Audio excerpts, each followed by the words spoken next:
Hi, this is Charisma from Charisma's Corner, and here we are again. There's a few great roses that I put on pretty much every single wool penny and wool confetti project, and it's called the woven circle, woven wheel. I call it the woven rose just because I always tend to make it into some sort of rose or circle. So if you look in that bottom corner where that pink rose is on the wool penny, that's the one I'm talking about.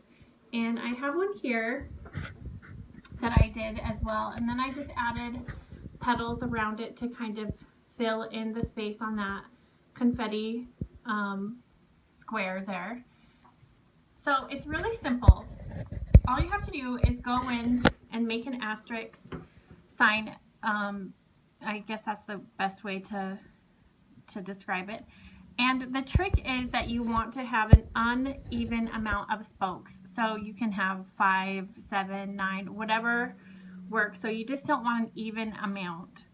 So what I have done is, as you can see in all of the samples, I have used a variegated thread, and I just tend to like that. This is DMC, and it's 6 strands basically because it fills in quicker. And I brought my thread up. And you can use a big needle, a tapestry needle, any of that, because we're really going to be working with the end that is threaded just because it's easier. It doesn't poke through because you're going to be weaving in and out. And so I'm going to go over, under, and pull that through and see how it kind of makes that little circle there. So over, under, and you're just filling in around. So at the end, you're not going to see any of the thread, that white thread that I'm using. You're really not going to see any of that. That's the point of this. So you can use any color. You just want to make sure when you're making your asterisks that you kind of want them to be as even as you can make them. You're going to see that it's never perfect, but you can work with that anyway. And because I'm trying not to turn these,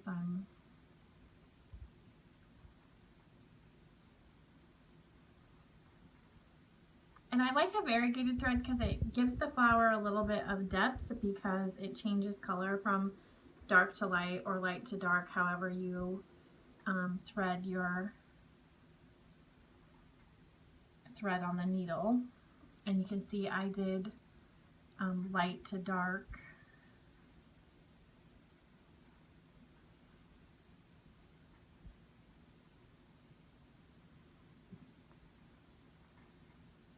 It does take a few minutes to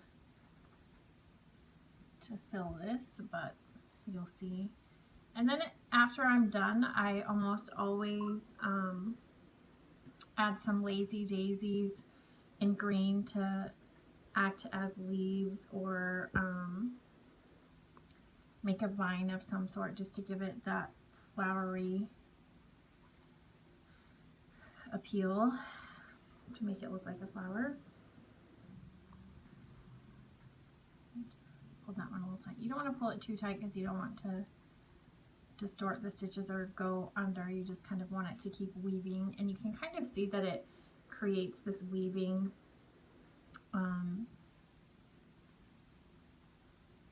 weave in the appearance of the flower, and it just makes it look really pretty.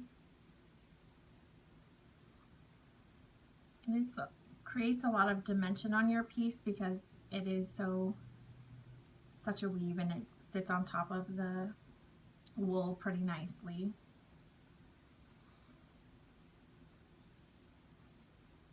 You can see that the thread is starting to change now, and I'm getting to the end of my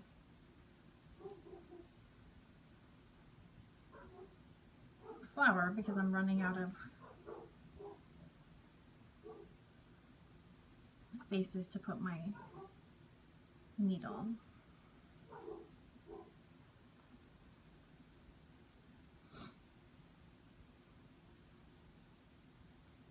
So in the examples I showed you with lazy daisy leaves and petals, and you could use this in the center of one of the big flowers. There's just countless ways to use this because it adds such a dimension, and it's so versatile because you're basically just weaving a circle.